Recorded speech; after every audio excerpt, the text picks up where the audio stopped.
Dios es bueno y para siempre su misericordia. Felicitamos a cada padre hoy en su día.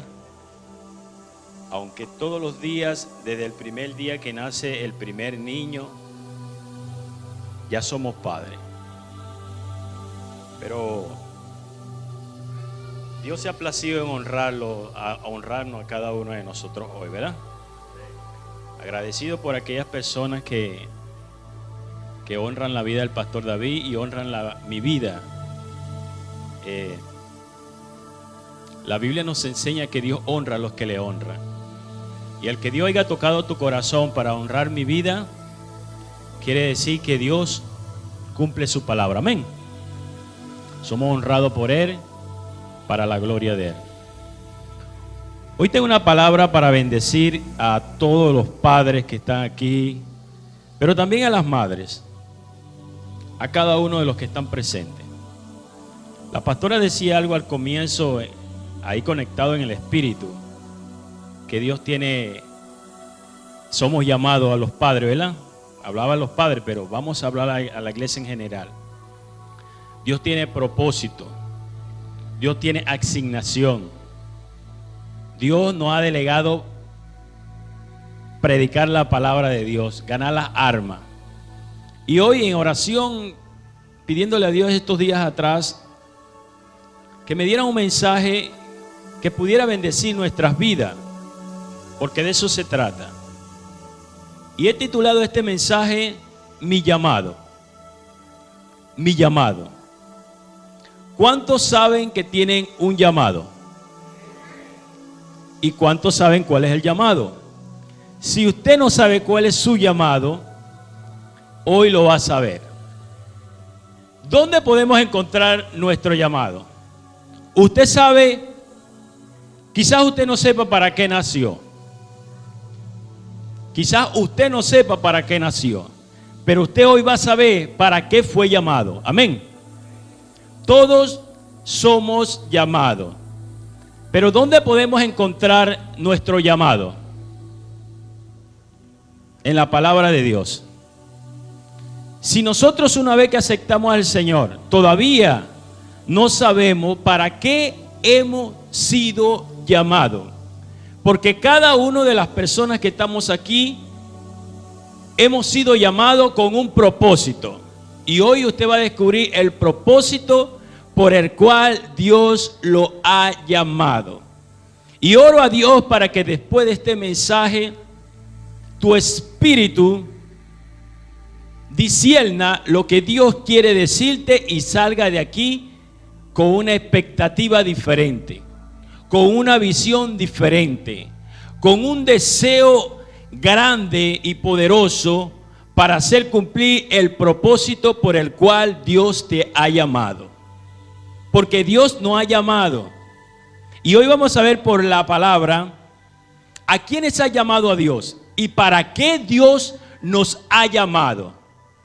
Hoy vamos a saber por su palabra.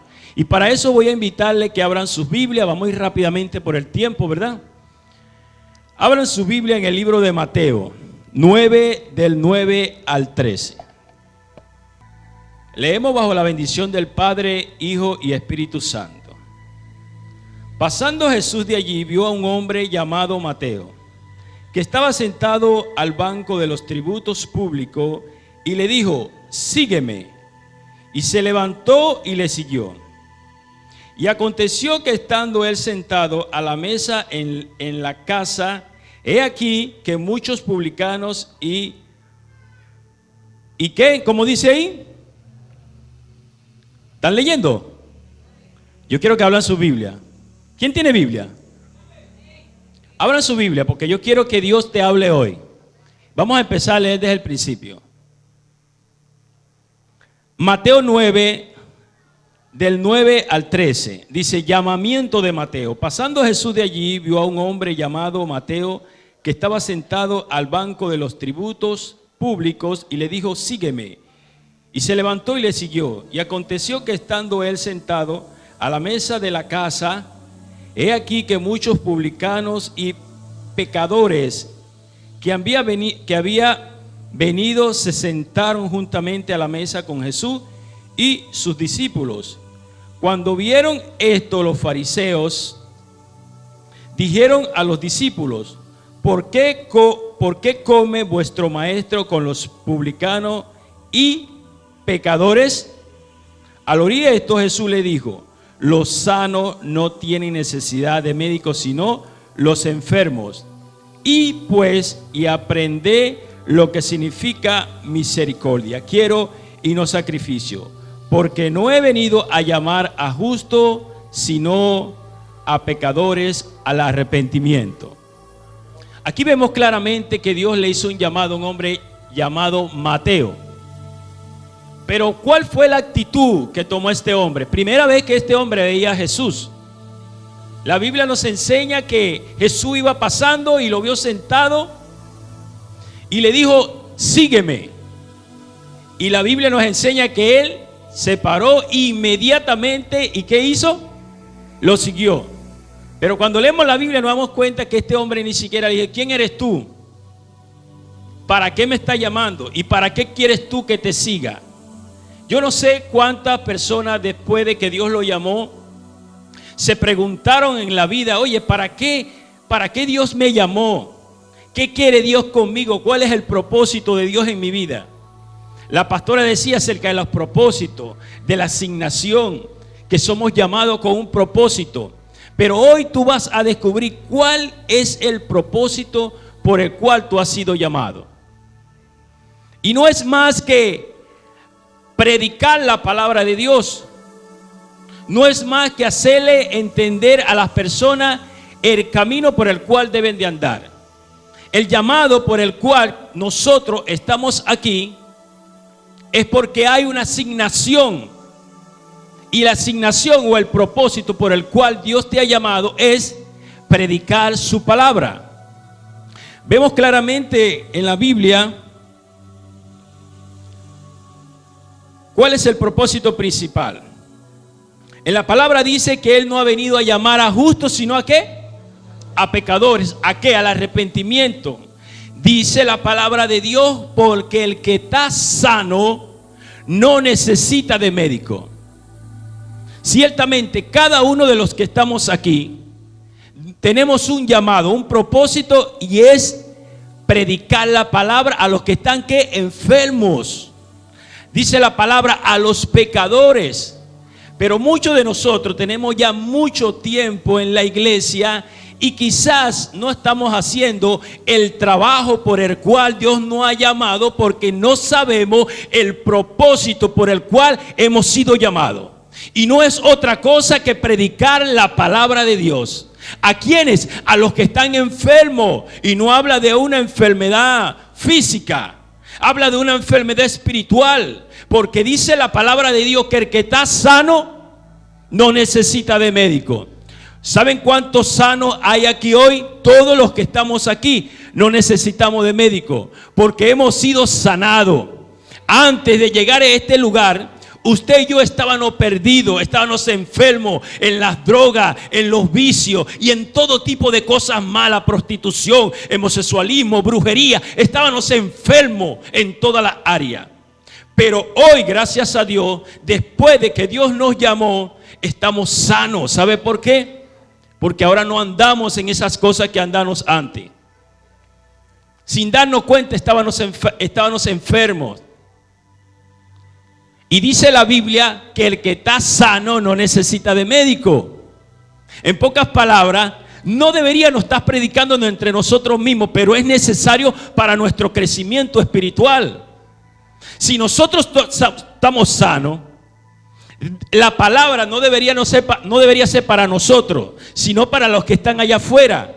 Pero como Dios sabe que necesitamos el alimento espiritual, tenemos que estar siempre escuchando la palabra de Dios para poder estar firme, para poder crecer, porque resulta que no todos tenemos tiempo en el evangelio, que también llegan personas nuevas que necesiten escuchar la palabra de Dios para poder crecer y madurar espiritualmente. Pero dice la palabra: el que está sano no necesita médico. ¿Dónde están los enfermos? Están allá afuera. ¿Dónde están los que dice la palabra? Los pecadores. Están allá afuera. ¿Para qué tú has sido llamado? ¿Para qué yo he sido llamado? Para predicar las buenas nuevas de salvación. Para eso hemos sido llamados. Mateo 9:12, ¿qué dice? Ahí mismo, 9:12. Al oír esto, Jesús le dijo: los sanos no tienen necesidad de médico, sino los enfermos. Y pues, el 13, y aprended lo que significa misericordia quiero y no sacrificio, porque no he venido a llamar a justos, sino a pecadores. ¿A qué? Al arrepentimiento. Pero me llama la atención lo que la Biblia dice aquí. Y aprended lo que significa misericordia, porque misericordia quiero y no sacrificio. Meditaba sobre esta palabra, no sacrificio. ¿Sabe que antes a Dios lo honraban mucho con los sacrificios? Le llevaban sacrificio a Dios. Cuando Jesucristo habló de estos sacrificios, se refería a que Él no le importaba tanto las ofrendas o los sacrificios que le llevaban a Él tanto como la misericordia que teníamos que tener, o en ese tiempo que tenían que tener los discípulos por las almas. Para Él era importante los regalos. Para Él era importante las ofrendas, para Él era importante los sacrificios, las cosas que Él le daba. Pero Él decía: yo prefiero más que tú tengas misericordia y no tanto que no vengan a mí, no me den tantos sacrificios. Por eso dice: y aprender lo que significa misericordia. Nosotros tenemos que aprender lo que es la misericordia. En una oportunidad no muy lejos, mi tío se enfermó, lo llevamos gravemente, casi muerto, al hospital. Y estando yo allí, yo dije: Señor, tú me traíste con un propósito. Él ahorita ya tiene unos días que no viene porque él es muy inconstante. Y estando yo ahí, vi tantas personas enfermas, tantos padres al lado de sus hijos, hijas, de sus madres, de sus hermanos, algunos enfermos que ni siquiera tenían doliente, ni siquiera tenían familia. Y estando yo en ese lugar, Dios me quebrantó. Venía una señora anciana con el brazo partido hacia atrás, tenía la pierna partida, lo acababa de atropellar una camioneta de esas grandotas, esas altotas. Yo no sé mucho de marca de carro, pero esa camioneta la había atropellado. No sé dónde se encontraba la señora. El muchacho fue y la llevó al hospital. La señora llevaba el brazo partido y lo único que decía es: ay, ay, lo único que hacía era quejarse. Y estando yo en ese lugar, me quebranté, me puse a llorar literalmente, viendo. Yo dije: Señor, así te debes sentir tú, Padre, viendo tantas personas enfermas, tantas personas heridas, tantas personas desamparadas. Dios mío, y veía esa escena y me contristé, porque ya venía rato viendo en los cuartos diferentes tipos de enfermedades, con todos sus padres al lado de los enfermos llorando. Y ellos no podían hacer nada. Pero déjame decirte algo: aunque esos padres, esos hermanos, esos familiares de los que estaban ahí no podían hacer nada, hay una iglesia la cual el Señor ha llamado, y es para que lleve las buenas nuevas de salvación.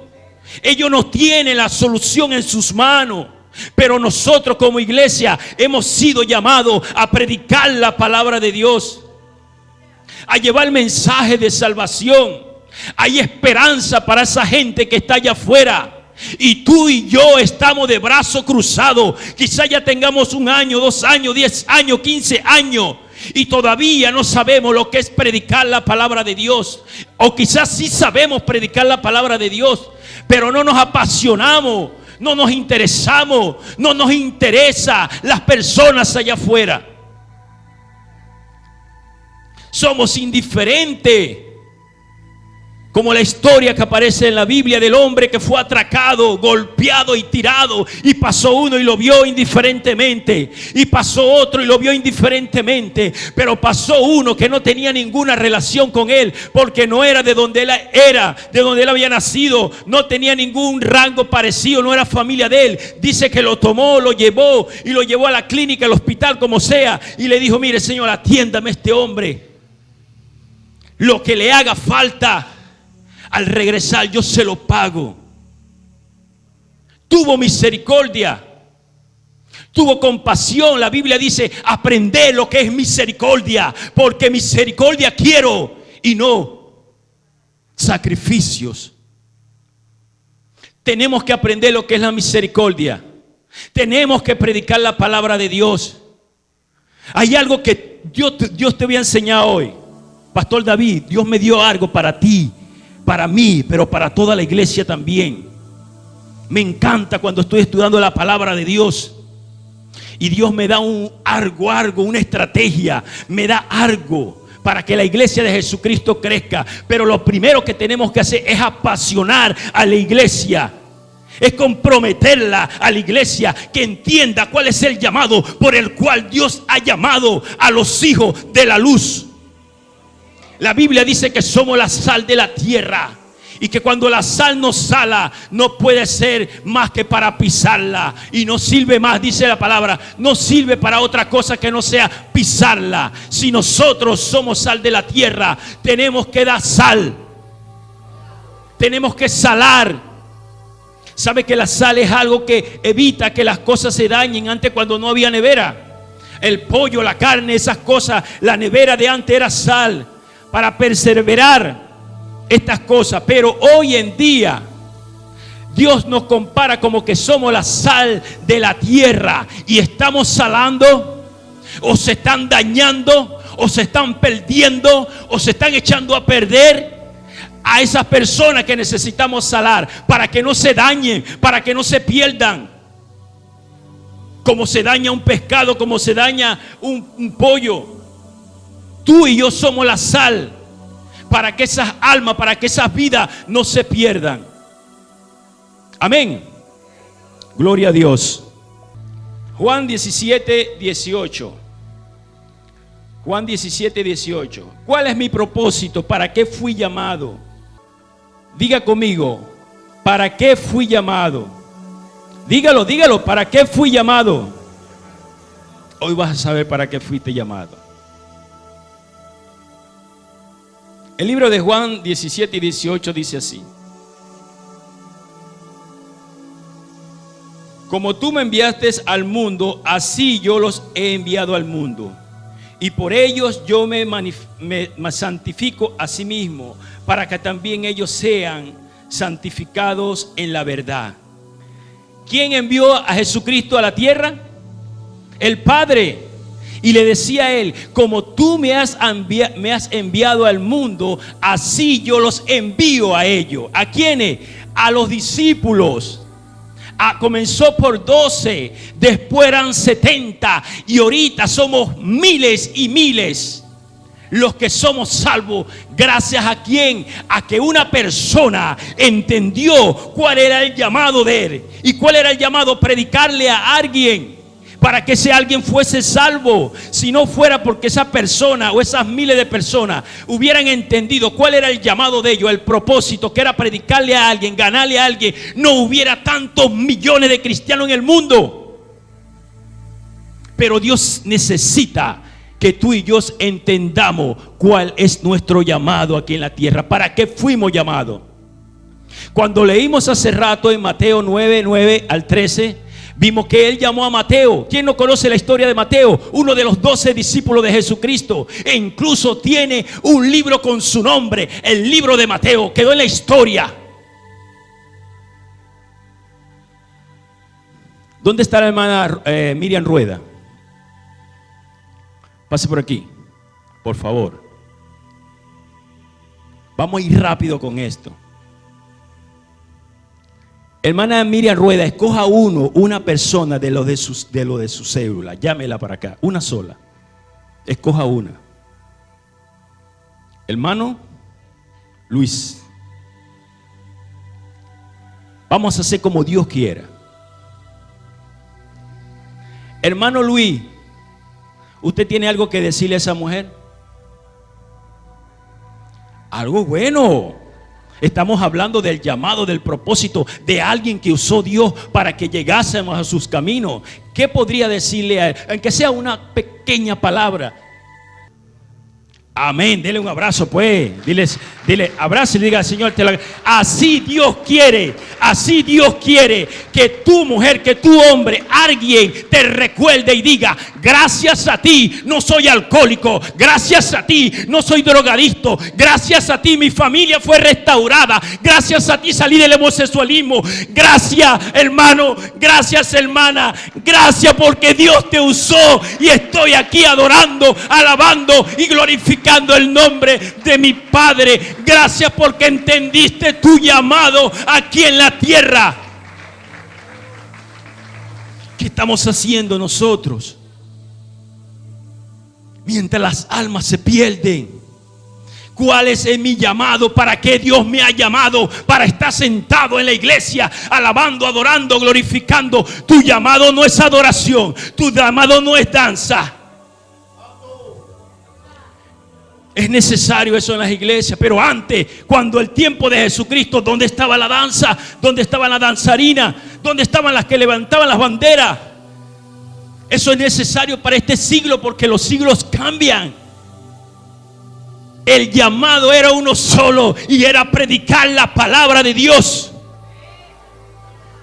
Entonces, ¿por qué nombré danza, logística, protocolo o adoración o cualquier ministerio? ¿Por qué lo nombré? Porque muchas veces cuando estamos en este lugar no predicamos la palabra ni ganamos las almas. ¿Sabe por qué? Porque ya creemos que ya hemos cumplido el trabajo de Dios por el cual nos ha llamado. No, yo soy el que toco la batería y como yo toco la batería voy a esperar que mi tiempo llegue, me muera y me vaya con el Señor. Y cuando llegues delante de la presencia del Señor, ¿qué le dirás?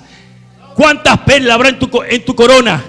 ¿Cuántas almas te ha ganado? Tú sabes que te dirá el Señor: siervo inútil. Siervo inútil. Tu adoración me agradaba, ciertamente me agradaba, pero yo no te llamé para que me adorara, porque para eso tengo a los ángeles que me adoran de día y de noche. Mi propósito por el cual yo te llamé era que predicara mi palabra a todas las naciones, bautizándolo en el nombre del Padre, del Hijo y del Espíritu Santo. Para eso hemos sido llamados. Ese es el propósito por el cual tú estás aquí. Quizás no sabías nada. No sé predicar, ni siquiera sé leer. ¿Cómo me voy a ganar las almas? Gloria a Dios por los nuevos creyentes. Pero aquí te vamos a formar. De aquí tú vas a salir a predicar la palabra de Dios. Usted y yo tenemos un ministerio, sí, ministerio de adoración. Pues no, ese no es tu ministerio. La Biblia te va a decir hoy cuál es tu ministerio. Aquí dice, ve: y todo proviene de Dios, quien nos reconcilió consigo mismo por Cristo y nos dio el ministerio de la reconciliación. Que Dios estaba en Cristo reconciliando consigo al mundo, no tomándoles en cuenta a los hombres sus pecados, y nos encargó a nosotros la palabra de la reconciliación. Así que somos embajadores en nombre de Jesucristo, como si Dios rogase por medio de nosotros. Os rogamos en nombre de Cristo, reconciliados con Dios. Usted tiene un ministerio. ¿Qué ministerio? El ministerio de la reconciliación. Dice la palabra que Dios mandó a su Hijo para que a través de Jesucristo, su Hijo, nos reconciliara. Dios nos reconciliara Jesús a través del sacrificio de Jesucristo, reconciliara al hombre con Dios. Pero no se quedó ahí. Después que Jesucristo vino a la tierra, porque sabe usted que cuando tú y yo no somos cristianos, somos enemigos de la cruz. Somos enemigos de Dios, lo dice la palabra de Dios. Y estábamos enemistados con Dios. Gracias a Jesucristo. Jesucristo nos reconcilió con el Padre. Pero no todo quedó ahí. Ahora tenemos el ministerio en nosotros, el ministerio de la reconciliación. Usted puede a través de ese ministerio reconciliar a otros con Dios. Y no se te hará tan difícil porque el ministerio está en ti. El llamado está en ti. Dios te ha capacitado. Tú puedes. Amén. Éxodo 4:10. 4:10. Entonces dijo Moisés a Jehová: ay, Señor, nunca he sido hombre de fácil palabra, ni antes ni desde que tú hablas a tu siervo, porque soy tardo en hablar y torpe de lengua. ¿Cuántos creen que no pueden predicar la palabra porque tienen algún impedimento? Este hombre era gago. Ahora entiendo por qué su hermano se llamaba Aarón y no Aarón nada más. Porque me imagino que cada vez que lo presentaba, mira, te presento a mi hermano a Aarón. Lea la Biblia, no dice Aarón, dice a Aarón, porque era gago. Tenía dos hermanos, a Aarón y a María. ¿Qué le dijo cuando Dios le hizo el llamado? Para que rescatara a su pueblo, así como nosotros tenemos que rescatar a los que están allá afuera. Soy torpe de lengua, soy tardo para hablar, tengo dificultades. ¿Qué le dijo Dios? ¿Quién le dio la boca al hombre? ¿Quién fue quien te dio tu boca? Pues úsala. Pero a veces la usamos para otras cosas. Nos sentamos en silla escarnecedora, hablar mal del pastor, hablar mal de la iglesia, hablar mal del hermano José García o el pastor García. Pero usa tu boca, porque tienes un ministerio, el ministerio de la reconciliación. No tengas miedo, no veas impedimento, tú puedes hacerlo, lo vas a lograr. En estos días íbamos a visitar a mi suegra, mi esposa se fue adelante, yo me fui después. Y sentando en la silla se me sentó un muchacho al lado. Y uno no tiene que perder la oportunidad. La gente va a empezar a hablar de una cosa, acompáñalo. Ay, que la política y la broma. Oye, sí es verdad, tienes razón, la política, el presidente y el gobernador y esta cosa aquí en Ciudad Guayana. Éntrale por ahí. Pero después tú te vas a ir por otro lado. Pero eso es culpa de nosotros mismos, porque la Biblia dice, y te vas por ahí, y te vas por ahí. Y cuando te des cuenta, la palabra ya la tienes tú, el mensaje lo tienes tú. Y cuando te des cuenta, ellos están siendo convencidos por la palabra que Dios ha puesto en tu boca. Y le decía a mi esposa cuando llegué allá, estoy contento porque había un muchacho que vivía en Villa Bahía. Y empecé a predicarle, no sé, él mismo después me dijo, no, sí tengo problema con mi esposa, estoy dejado de mi esposa. Y empecé a predicarle la palabra, cita bíblica y todo. Mira, ve lo que dice la Biblia aquí, ve lo que dice aquí. Y el muchacho se quedó impactado. Y algo en mi espíritu me dijo, ese muchacho fue tocado por la palabra de Dios. Yo le dije, mira, ve, yo trabajo en el mayorista. Espero que cuando yo te vuelva a ver, ya esté en los caminos del Señor. ¿Dónde tú trabajas? En el mayorista, búscame por tal parte. Ah, ya sé, yo vivo en Villa Bahía, pero sé dónde encontrarte. Y en mi espíritu sentí, porque la Biblia dice que la palabra no vuelve vacía. Si tú crees que le predicaste a alguien y tú crees que no pasó nada, estás equivocado. Es la palabra de Dios, no es tu palabra. Y cuando Dios predica la palabra, que cuando Dios ponga una palabra en tu boca, es porque Él conoce la necesidad que hay en esa persona. Y tú, a través de ti, Dios se va a glorificar. Pero no pongas impedimento. Hoy no sé hablar, ¿qué le voy a decir? Dile cualquier cosa. Por lo menos recítale Juan 3:16. Dile, mira, la Biblia dice que Dios nos ama tanto que entregó a su Hijo unigénito para que todo aquel que en Él crea no se pierda, mas tenga vida eterna. Lo que quiere decir eso, que cuando tú crees en el Señor, esa palabra no es para uno, es para todo. Porque de tal manera amó Dios al mundo que ha entregado a su Hijo unigénito para que todo aquel que en Él crea no se pierda. Esa palabra no era para el pueblo de Israel, esa palabra es para la bolita de la tierra completa, el mundo entero. Entonces, si tú crees en el Señor y le entregas tu vida a Dios, Dios va a hacer algo en tu matrimonio, Dios va a hacer algo en tu vida, Dios te va a levantar algo. Mira, abre su boca, dice la palabra, abre tu boca que yo la llenaré. En el momento que empieces a hablar, tranquilo, que el que conoce la necesidad de ese que tú le estás predicando se llama Espíritu Santo, y es quien va a poner la palabra indicada, adecuada, la correcta en tu boca, para que esa palabra no caiga a tierra, sino que haga aquello por lo cual es enviada. Hay otra historia. Jueces 6:15. ¿Quién conoce la historia de Gedeón? Muy pocos. 6:15 dice así: entonces le respondió: Señor mío, ¿cómo salvaré yo a Israel? He aquí que mi familia es pobre en Manasés, y yo el menor de la casa de mi padre. Jehová le dijo: ciertamente yo estaré contigo y derrotaré a los madianitas como a un solo hombre. ¿Qué le dijo? Nosotros no tenemos con qué. Y yo soy el más chiquito, ¿te vas a enamorar de mí? Me vas a escoger a mí.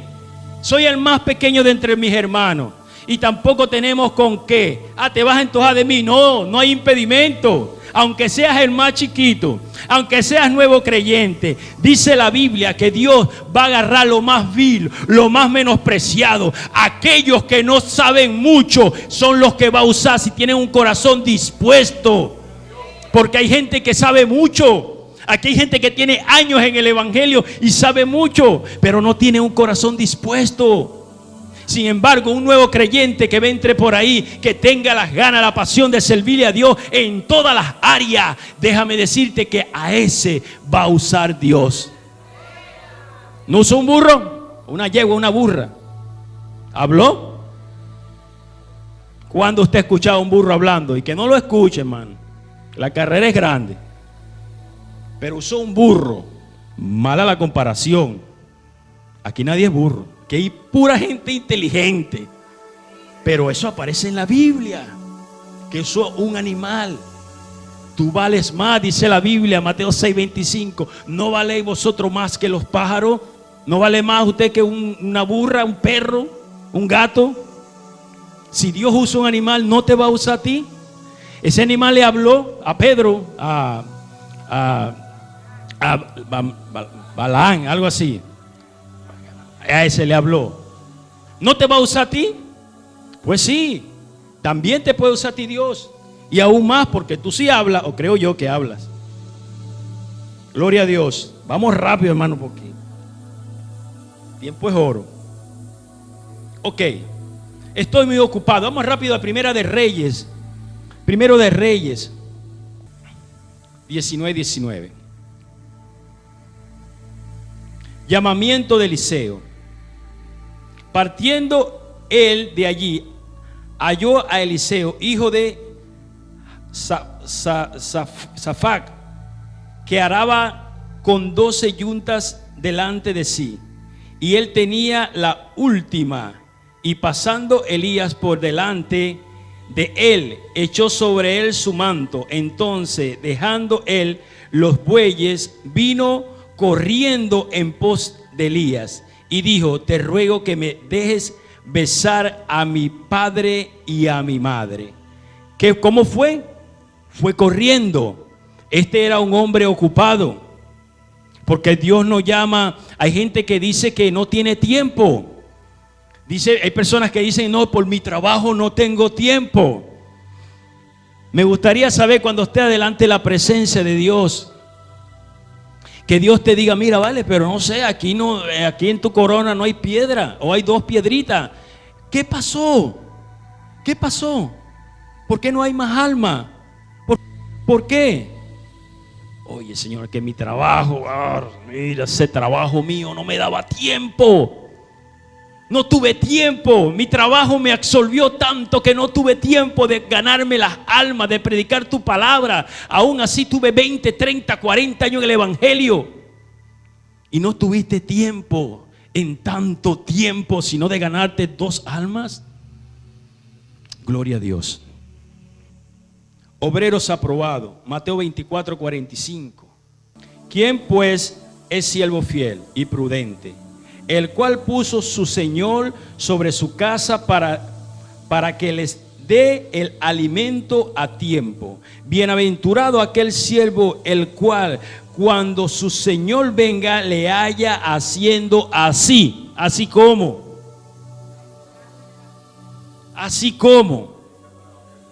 predicando la palabra, ganando almas. Ministerio de adoración, danza, teatro, ese no es solamente tu ministerio. Tú tienes un ministerio y es predicar la palabra de Dios. ¿Cuánto tiempo ya tienes en el evangelio? Todavía no le he dicho, pastor, lo que dije que iba a compartir con usted. Aquí está. Y va a ser de bendición para la iglesia. Porque cuando Dios te da una palabra o una estrategia, o te da por lo menos la palabra, todavía no te da la estrategia, déjame decirte que vienen cosas buenas. Porque Dios es un Dios de bendición, de multiplicación, de propósito. Marcos 13:14. Después subió al monte y llamó así a los que él quiso y vinieron a él. Y estableció a 12 para que estuvieran con él y para enviarlos a predicar. 13:14. ¿Y para enviarlos a qué? ¿A qué los envió? ¿A qué nos envía el Señor? ¿Para qué hemos sido llamados? No, ese es el trabajo de los pastores. No, ese es el trabajo de los evangelistas. Mira, cuando Dios te llamó, te voy a poner un ejemplo. Un hombre rico que se acercó a Jesús y le dijo a Jesús: Señor, ¿qué puedo hacer para ganar el cielo o la vida eterna? Jesús le dijo: oye, tienes que hacer eso, tienes que hacer aquello. Le dijo varias cosas. Él le dijo: todo lo he hecho desde mi juventud. Ah, no, pero te falta algo. Le dijo: vende todo lo que tienes, repártelo y sígueme. ¿Cómo? Sígueme. Dice que era un hombre rico. No lo siguió. Ese fue un llamado. Aquí hay muchas personas a las cuales Dios no ha llamado y no están aquí, pero han sido llamados. Pero a ti que te llamó Dios, te llamó, ¿para qué? Para que predicara la palabra de Dios. Tú que dijiste: amén, te voy a seguir. Tienes que entender cuál es el propósito en tu vida, para qué has sido llamado. Para predicar la palabra de Dios. Eso está en la Biblia. Si tú todavía no sabías cuál es mi llamado, Señor, ¿para qué he sido llamado? ¿Por qué me llamaste? ¿Para qué me llamaste? Hoy tú sabes que tu llamado ha sido predicar la palabra de Dios a las almas que están allá afuera. Y que alguien te recuerde, como van a recordar a muchos aquí, el ejemplo de la hermana Rueda. Mientras estés vivo, alguien te va a recordar, y cuando muera también te van a recordar. No, hace muchos años atrás yo le prediqué a un amigo mío que trabaja en el centro de San Félix, que él huelía a droga. Y aparte, cuando iba a beber a casa de la novia, se sentaba con la cerveza ahí, se sacaba la pistola y la ponía en la mesa. Huelía y también vendía. Me lo gané para Cristo, para la gloria de Dios. Quizás hoy ya tiene más de 10, creo que tiene más de 10 años sirviéndole a Cristo. Quizás hoy la droga lo hubiese matado. Quizás hoy la droga lo hubiese vuelto loco. Quizás lo hubiese matado la policía o otra culebra, qué sé yo. Gracias a que tuve compasión de mi amigo, le prediqué la palabra y me lo gané para Cristo. ¿Tiene usted compasión con su vecina? ¿Tiene usted compasión con su familia? Y ahí entro yo. Tenemos celulares y no nos tomamos el tiempo en que sea para mandarle una palabra. Mira, esta palabra que acabo de encontrar en la Biblia está hermosa, está maravillosa. ¿Tienes Biblia? Léela. Y Dios va a empezar a trabajar en esos corazones. Mateo 28, 19 al 20. la gran comisión. ¿Qué es esto? Una comisión. O sea, que no tienes salida. Esto no es si tú quieres. Si tú aceptaste al llamado, si Dios te llamó y tú viniste, tú no hiciste como el joven rico, entonces no tienes opción. Dice que tienes un legado, tienes una asignación. La Biblia dice de la gran comisión. Dios le encomendó a sus discípulos esto. Vamos a leer desde el 16. Pero los 11 discípulos, ya Judas ya no estaba ahí. Pero los 11 discípulos se fueron a Galilea, al monte donde Jesús le había ordenado. Y cuando le vieron, le adoraron, pero algunos dudaban. Y Jesús se acercó y les habló diciendo: toda potestad me es dada en el cielo y en la tierra. Por tanto, es una orden, es una orden, y hacer discípulos a todas las naciones, bautizándolos en el nombre del Padre, del Hijo y del Espíritu Santo, y enseñándoles que guarden todas las cosas que os he mandado. Y aquí yo estoy con vosotros todos los días hasta el fin de sus vidas. Él te da una orden, y hacer discípulos. Estamos llamados a ganar alma y prepararlos para que ellos después vayan a hacer lo mismo que tú hiciste por ellos. La Biblia habla, hay una parte de la Biblia que dice: la mies es mucha y pocos son los obreros. ¿A qué se refería el Señor? La mies es como un granito de mostaza. Y había un tiempo en que la mies se maduraba y no había obrero para recogerla. Por lo tanto se podría y no servía. Así dice el Señor: la mies es mucha, son muchas las almas que están allá afuera, pero son pocos los obreros que dicen: heme aquí, envíame a mí. Porque no entienden el llamado por el cual han sido llamados. No es para que siente aquí en la iglesia, calientes banca. Dios te ha llamado con una misión. Misericordia quiero, no alabanza, no danza, no esto, no el otro. Quiero que más que eso prediques la palabra y ganes alma. Si usted me preguntara a mí cuánto vale un alma para Cristo de las personas que no tienen al Señor, o le preguntaras a Jesús, Él te dijera: ellos valen esto. Te enseñaría sus manos, te enseñaría su cabeza, te enseñaría su costado, te enseñaría su cuerpo. Eso es lo que vale cada alma para mí.